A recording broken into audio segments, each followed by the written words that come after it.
Every election day, Sarah would wake up early, her heart filled with purpose. She'd meticulously research candidates, weigh their promises, and then, with a hopeful stride, walk to the local polling station. Like millions across the nation, Sarah held a deep belief that democracy worked, that the collective voice of the people truly decided the future. She believed her vote mattered, a fundamental pillar of her civic identity. But what Sarah and countless others didn't know was that 3 months before that very election day, her choice had already been stolen. The outcome was being meticulously engineered behind closed doors, far from the public eye. It began in a penthouse suite, high above the bustling city. No cameras, no reporters, just 5 powerful men in $1,000 suits gathered around a gleaming mahogany table. The candidate, whose poll numbers were stubbornly trailing, sat directly across from the country's most influential media mogul. "I need your vast networks to go completely silent on the hospital scandal," the candidate stated, sliding a discreet folder across the polished table. "In exchange, you will secure all the lucrative telecommunications contracts once I win."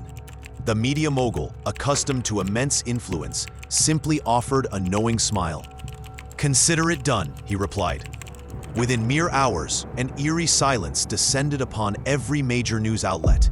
The explosive story that could have altered the election's trajectory, the corruption that should have ended a campaign, vanished without a trace.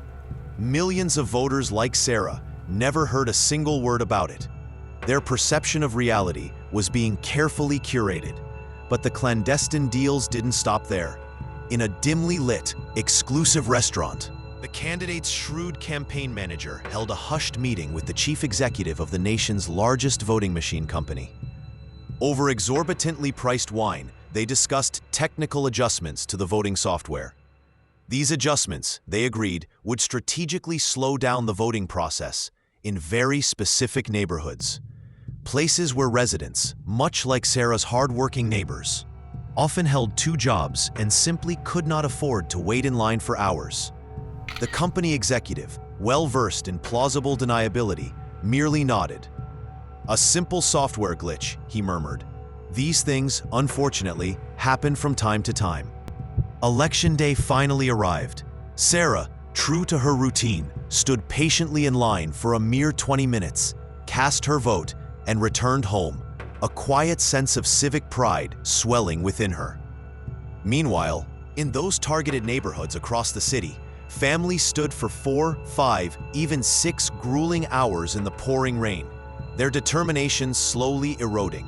Many, exhausted and disheartened, eventually gave up and simply went home, their voices unheard.